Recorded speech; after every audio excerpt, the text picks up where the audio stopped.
ওম শান্তি। 7ই ফেব্রুয়ারি 2025 প্রাতঃমুরলি। বাপদাদা মধুবন। মিষ্টি বাচ্চারা, তোমাদেরকে চলতে ফিরতে স্মরণ করার অভ্যাস করতে হবে। জ্ঞান আর যোগ, এই দুটো মুখ্য জিনিস রয়েছে। যোগ মানে হলো স্মরণ করা। প্রশ্ন: বুদ্ধিমান বাচ্চারা কোন কথাটা কখনোই মুখে উচ্চারণ করবে না? উত্তর: বুদ্ধিমান বাচ্চারা কখনোই বলবে না যে আমাকে যোগ শেখাও। বাবাকে স্মরণ করতে কি শিখতে হয়? এই পাঠশালাতে পড়ার জন্য আর পড়ানোর জন্য। এমন নয় যে স্মরণ করবার জন্য বিশেষভাবে বসতে হবে। তোমাদেরকে কাজ করতে করতে স্মরণ করার অভ্যাস করতে হবে। ওম শান্তি। এখন আত্মাদের বাবা বসে আত্মারূপী বাচ্চাদেরকে বোঝাচ্ছেন। বাচ্চারা জানে আত্মিক পিতাই রথের দ্বারা আমাদেরকে বোঝাচ্ছেন। যেহেতু আমরা তার সন্তান, তাই বাবাকে কিংবা কোনো ভাই অথবা বোনকে যোগ শেখাতে বলা ঠিক নয়। তোমরা তো আর ছোট বাচ্চা নও। তোমরা জানো যে মুখ্য হলো আত্মা, যেটা অবিনাশী। শরীর বিনাশী, সুতরাং আত্মার গুরুত্বই অধিক। যখন মানুষ অজ্ঞান অবস্থায় থাকে তখন কারোরই জ্ঞান থাকে না যে আমরা আসলে আত্মা। এই শরীরের দ্বারা কথা বলি। দেহ অভিমানে বশীভূত হয়ে বলে আমি এটা করেছি। তোমরা এখন দেহি অভিমানী হয়েছ। তোমরা জানো আত্মাই বলছে আমি শরীরের দ্বারা কথা বলি, কাজ করি। আত্মা হলো পুরুষ। বাবা বলছেন এই কথাটা প্রায় শোনা যায়, আমাকে যোগ শেখাও। সামনে একজন বসে থাকে, আমরাও বাবাকে স্মরণ করছি, আর সামনে যে বসে আছে সেও বাবাকে স্মরণ করছে। কিন্তু এই পাঠশালা তো এসবের জন্য নয়। এই পাঠশালা কেবল পড়াশোনার জন্য। এমন নয় এখানে বসে থেকে তোমাদেরকে স্মরণ করতে হবে। বাবা বুঝিয়েছেন চলতে ফিরতে উঠতে বসতে বাবাকে স্মরণ করো। এর জন্য বিশেষভাবে বসার প্রয়োজন নেই। যেমন কেউ কেউ বলে রাম নাম জপ করো। জপ না করে কি স্মরণ করা যায় না? স্মরণ তো চলতে ফিরতে করা যায়। তোমাদেরকে কর্ম করতে করতে বাবাকে স্মরণ করতে হবে। প্রেমিক প্রেমিকা বিশেষভাবে বসে থেকে একে অপরকে স্মরণ করে না। কাজকর্ম, ব্যবসা বাণিজ্য সবকিছু করতে হবে। সবকিছু করতে করতে নিজের প্রেমিককে স্মরণ করতে থাকো। এমন নয় যে তাকে স্মরণ করার জন্য কোনো স্থানে গিয়ে বিশেষভাবে বসতে হবে। তোমরা বাচ্চারা যখন কোনো গান কিংবা কবিতা শোনাও তখন বাবা বলেন এগুলো ভক্তি মার্গের। যখন মানুষ শান্তি দেবা বলে থাকে তখন তো তারা পরমাত্মাকেই স্মরণ করে, কৃষ্ণকে নয়। ড্রামা অনুসারে আত্মা এখন অশান্ত হয়ে গেছে বলে বাবাকে স্মরণ করছে, কারণ তিনিই হলেন সুখ, শান্তি এবং জ্ঞানের সাগর। মুখ্য বিষয় হলো জ্ঞান আর যোগ। যোগ মানে স্মরণ করা, ওদের হঠযোগ তো একেবারেই আলাদা। তোমাদের এই যোগ হলো রাজযোগ। কেবল বাবাকে স্মরণ করতে হবে। বাবার দ্বারা তোমরা বাবাকে জেনে যাওয়ার মাধ্যমে সৃষ্টির আদিমধ্য অন্তকেও জেনে গেছ। তোমাদের খুশির সব থেকে বড় কারণ হলো স্বয়ং ভগবান তোমাদেরকে পড়াচ্ছেন। আগে ভগবানের সম্পূর্ণ পরিচয় জানতে হবে। এরকম কখনোই জানতে না যে আত্মা যেমন তারার মতো, সেরকম ভগবানও একটা তারা, একটা আত্মা, কিন্তু তাকে পরমাত্মা বা সুপ্রিম সোল বলা হয়। তিনি কখনো পুনর্জন্ম নেন না। এমন নয় তিনি জন্ম মৃত্যুর চক্রের মধ্যে আসেন না, তিনি পুনর্জন্ম নেন না। তিনি নিজে এসে বোঝান যে আমি কিভাবে আসি। ত্রিমূর্তির গায়ন তো ভারতেই প্রচলিত রয়েছে। ত্রিমূর্তি ব্রহ্মা, বিষ্ণু, শঙ্করের ছবিও দেখানো হয়। বলা হয় শিব পরমাত্মায় নম। কিন্তু সেই সর্বশ্রেষ্ঠ পিতাকেই ভুলে গেছে। কেবল এই ত্রিমূর্তির ছবিটাই দেখিয়েছে। কিন্তু এনাদের উপরে শিব বাবার ছবি অবশ্যই থাকা উচিত, যাতে মানুষ বুঝতে পারে এনাদের রচয়িতা স্বয়ং শিব বাবা। রচনার কাছ থেকে উত্তরাধিকার পাওয়া সম্ভব নয়। তোমরাও জানো যে ব্রহ্মার কাছ থেকে কোনো উত্তরাধিকার পাওয়া যায় না। বিষ্ণুর ক্ষেত্রে হীরে মানিকের মুকুট দেখানো হয়। শিব বাবার দ্বারা এখন পুনরায় তুচ্ছ থেকে মূল্যবান হচ্ছ তোমরা। কিন্তু শিব বাবার ছবি না রাখা হলে তো সবকিছুই খণ্ডন হয়ে যায়। পরমপিতা পরমাত্মা হলেন সর্বশ্রেষ্ঠ। এরা সবাই তাঁর রচনা। এখন তোমরা বাচ্চারা বাবার কাছ থেকে 21 জন্মের উত্তরাধিকার পাচ্ছ। হয়তো ওখানে তোমরা জানবে যে আমরা লৌকিক বাবার কাছ থেকেই উত্তরাধিকার পাচ্ছি। ওখানে তোমরা জানবে না যে এসব আসলে অসীম জগতের পিতার কাছ থেকে প্রাপ্ত উত্তরাধিকার। এই সময়ে তোমরা এটা জানো। এখন তোমরা যা উপার্জন করো সেটা 21 জন্ম ধরে চলে। ওখানে তো এইসব জানবে না। এই জ্ঞানের কথাগুলো ওখানে মনেও থাকবে না। এই জ্ঞান দেবতাদের মধ্যেও থাকে না, শূদ্রদের মধ্যেও থাকে না। কেবল তোমাদের মতো ব্রাহ্মণদের মধ্যে এই জ্ঞান থাকে। এটা হলো আধ্যাত্মিক জ্ঞান। স্পিরিচুয়াল কথাটার অর্থ বোঝে না। ডক্টর অফ ফিলোসফি বলে থাকে, ডক্টর অফ স্পিরিচুয়াল নলেজ কেবল বাবা। বাবাকে সার্জেন বলা হয়। সন্ন্যাসীদেরকে সার্জেন বলা যাবে না।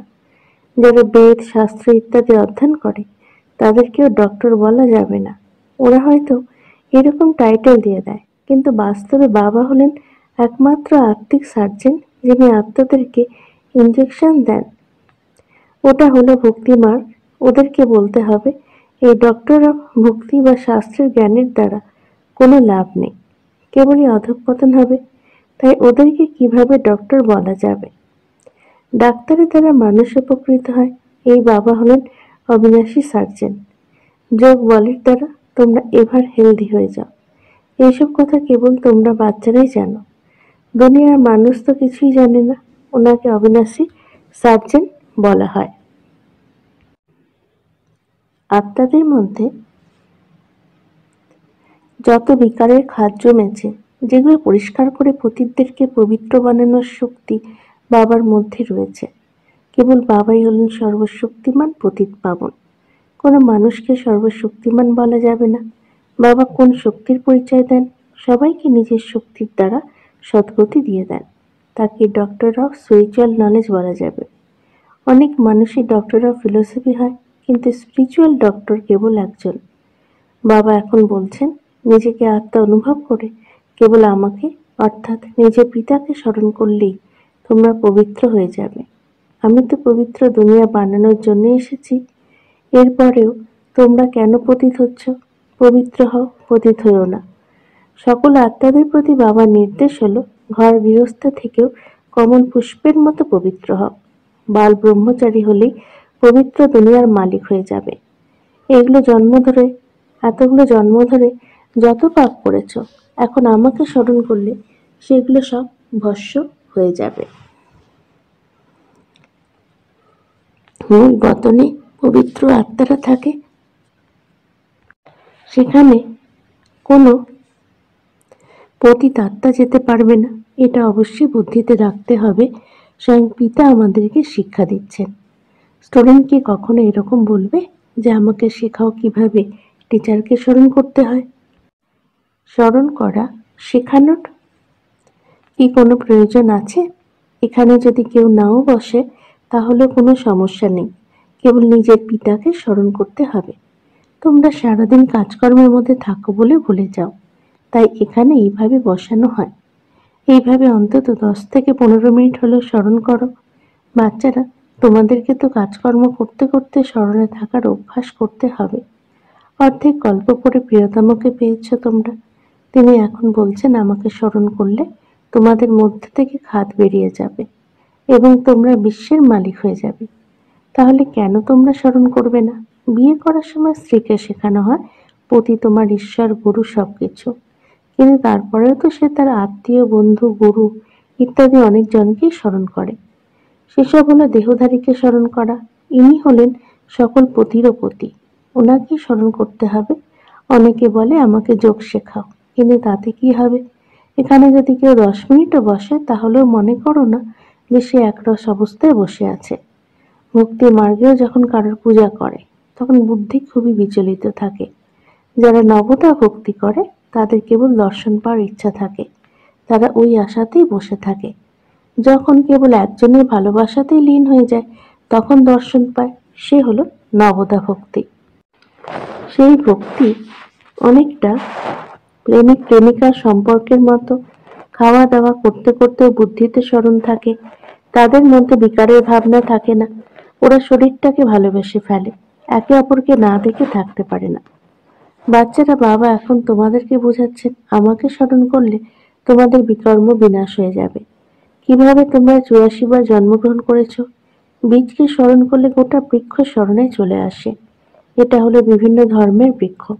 কেবল তোমাদের বুদ্ধিতে রয়েছে ভারত আগে গোল্ডেন এজের ছিল, এখন আয়রন এজের হয়ে গেছে। এই ইংরেজি শব্দগুলো যথাযথ। এগুলোর দ্বারা খুব ভালো অর্থ প্রকাশিত হয়। আত্মা প্রথমে সত্যিকারের সোনা থাকে, পরে তার মধ্যে খাদ জমা হতে থাকে, এখন একেবারে নকল হয়ে গেছে। এটাকেই বলা হয় আয়রন এজেড। আত্মা আয়রন এজেড হয়ে যাওয়ার ফলে গয়নাগুলো সেরকম হয়ে গেছে। এখন বাবা বলছেন, আমি হলাম পতিত পাবন, একমাত্র আমাকেই স্মরণ করো। হে পতিত পাবন, তুমি এসো। এইভাবে তোমরা আমাকে ডেকে এসেছ। প্রতি কল্পে আমি এসে তোমাদেরকে পবিত্র হওয়ার যুক্তি বলে দিই। মনমনা ভব এবং মধ্যাজি ভব, অর্থাৎ স্বর্গের মালিক হও। কেউ কেউ বলে, আমার কেবল যোগ করতে ভালো লাগে, জ্ঞান শুনতে অতটা ভালো লাগে না। ওরা যোগ করার পর পালিয়ে যাবে। ওরা বলে, আমরা যোগ করতে ভালো লাগে, আমি কেবল শান্তি চাই। বাবাকে যেখানে খুশি বসে স্মরণ করা যায়। স্মরণ করতে করতে তোমরা শান্তিধামে চলে যাবে। এর মধ্যে যোগ শেখানোর কোনো ব্যাপার নেই, কেবল বাবাকে স্মরণ করতে হবে। এমন অনেকেই আছে যারা সেন্টারে গিয়ে ৮ ঘন্টা ৪৫ মিনিট বসে থাকে আর বলে আমাকে যোগ শেখাও, অথবা বলবে বাবা আমাকে শান্ত হয়ে বসে থাকতে বলেছেন। কিন্তু বাবা এখানে চলতে ফিরতে স্মরণ করার শিক্ষা দেন। তবে একেবারে না করার থেকে বসে বসে যোগ করা উত্তম।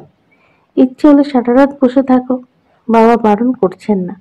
কিন্তু এরকম অভ্যাস করা ঠিক নয় যে কেবল রাত্রিতে আমি স্মরণ করব। কাজকর্ম করতে করতে স্মরণ করার অভ্যাস করতে হবে, কিন্তু এটা খুবই কঠিন কাজ। প্রতি মুহূর্তে বুদ্ধি অন্যদিকে চলে যায়, ভক্তি মার্গেও বুদ্ধি অন্যদিকে যায়। তখন নিজেকেই চিমটি কাটে। যারা সত্যিকারের ভক্ত তাদের কথা আলোচনা করে। এখানেও নিজের সাথেই কথা বলতে হবে। বাবাকে কেন স্মরণ করিনি? স্মরণ না করলে বিশ্বের মালিক হব কিভাবে? দুনিয়ার প্রেমিক প্রেমিকারা একে অন্যের নাম রূপে ভেসে যায়। এখানে তোমরা নিজেকে আত্মা অনুভব করে বাবাকে স্মরণ করো। আমরা আত্মারা এই শরীরটা থেকে একেবারে আলাদা। শরীর ধারণ করার জন্য কর্ম করতে হয়। আবার এমনও অনেকে আছে যারা বলে আমি দর্শন করতে চাই। কিন্তু কিসের দর্শন করবে? উনি তো একটা বিন্দুর মতো। অনেকে আবার বলে আমি কৃষ্ণকে দর্শন করব। কৃষ্ণের তো ছবিও রয়েছে।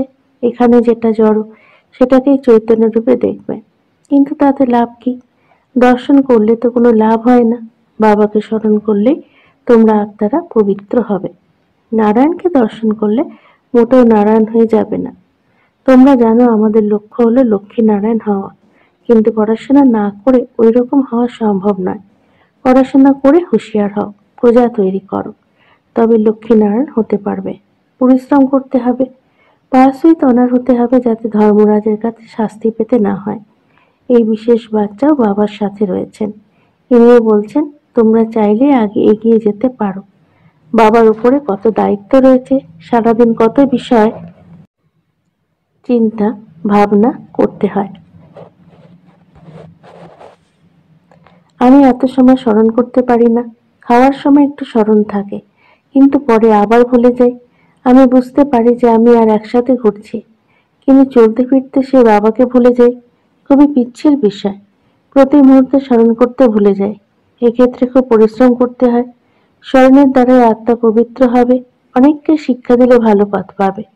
যে ভালোভাবে বুঝেছে সে ভালো পদও পাবে। প্রদর্শনীতে অনেক প্রজাতই হয়। তোমরা প্রত্যেকে লক্ষ লক্ষ জনের সেবা করবে। নিজের অবস্থাকে সেই রকম বানাতে হবে। কর্মাতীত অবস্থা হয়ে গেলে এই শরীরটা আর থাকবে না। ভবিষ্যতে তোমরা বুঝতে পারবে এবার ভয়ঙ্কর যুদ্ধ লাগবে এবং অনেকে তোমাদের কাছে আসবে। মহিমা বৃদ্ধি পেতে থাকবে। অন্তিমে সন্ন্যাসীরাও আসবে, বাবাকে স্মরণ করতে শুরু করবে। ওদের কেবল মুক্তিধামে যাওয়ার ভূমিকা রয়েছে, তাই জ্ঞান ধারণ করবে না। তোমাদের বার্তা এখন সকল আত্মাদের কাছে পৌঁছে দিতে হবে। খবরের কাগজের দ্বারা অনেকে শুনবে। কত গ্রাম রয়েছে, সবাইকে বার্তা শোনাতে হবে। তোমরাই হলে মেসেঞ্জার বা দূত। বাবা ছাড়া তো পতীত থেকে পবিত্র বানানোর জন্য অন্য কেউ নেই। এমন নয় যে ধর্ম স্থাপকেরা কাউকে পবিত্র বানিয়ে দেয়। ওদের ধর্ম ধীরে ধীরে বৃদ্ধি পেতে থাকে। ওরা কিভাবে কাউকে ফেরত যাওয়ার রাস্তা বলবে? সকলের সদ্গতি দাতা একজনই। বাচ্চারা তোমাদেরকে অবশ্যই পবিত্র হতে হবে। অনেকেই আছে যারা পবিত্র থাকে না, কাম বিকার হলে মুখ্য। অনেক ভালো ভালো বাচ্চাও পড়ে যায়। কুদৃষ্টি ও কামবিকারেরই অংশ। এটাও একটা বড় শয়তান। বাবা বলছেন এর ওপরে জয়লাভ করলে জগজ্জিত হতে পারবে। আচ্ছা, মিষ্টি মিষ্টি হারানিধি বাচ্চাদের প্রতি মাতা পিতা বাপদাদা স্নেহ সুমন স্মরণ ভালোবাসা আর সুপ্রভাত। আত্মাদের পিতা তার আত্মারূপী সন্তানদের জানাচ্ছেন নমস্কার। আমাদেরও বাপদাদাকে ধন্যবাদ, নমস্কার। ধারণার জন্য মুখ্য সার: ১. কাজকর্ম করতে করতে স্মরণে থাকার অভ্যাস করতে হবে। বাবার সাথে যাওয়ার জন্য কিংবা নতুন পবিত্র দুনিয়ায় মালিক হওয়ার জন্য অবশ্যই পবিত্র হতে হবে। ২. ভালো পথ পাওয়ার জন্য অনেককে সেবা করতে হবে, অনেককে পড়াতে হবে, মেসেঞ্জার হয়ে সকলের কাছে মেসেজ পৌঁছে দিতে হবে। বরদান: স্নেহময় কোলে বসে আন্তরিক সুখ বা সর্বশক্তির অনুভবকারী যথার্থ পুরুষার্থী ভব। যে যথার্থ পুরুষার্থী তারা কখনো পরিশ্রম বা ক্লান্তির অনুভব করে না, সদা প্রেমে মত্ত থাকে। তারা সংকল্পেও সারেন্ডার হওয়ার কারণে অনুভব করে যে আমাকে বাপদাদা পরিচালনা করছেন। পরিশ্রমের পা দিয়ে নয়, স্নেহময় কোলে বসিয়ে পরিচালনা করছেন। স্নেহময় কোলে সর্বপ্রাপ্তি অনুভূতি হওয়ার কারণে তারা কেবল চালিত হয় না, কিন্তু সদা খুশিতে আন্তরিক সুখে সর্বশক্তির অনুভবে উঠতে থাকে। স্লোগান: নিশ্চয়রূপী ফাউন্ডেশন পাক্কা থাকলে শ্রেষ্ঠ জীবনের অনুভব শত হয়। অব্যক্ত ইশারা: একান্ত প্রিয় হও, একতার একাগ্রতাকে ধারণ করো। অনেকের মধ্যে একতা প্র্যাকটিক্যালে অনেক দেশ, অনেক ভাষা, অনেক রূপ রং, কিন্তু অনেকের মধ্যে থেকেও সকলের হৃদয়ে একতা রয়েছে, তাই না? কেননা হৃদয়ে এক বাবা আছেন, এক শ্রীমত অনুসারে চলছ।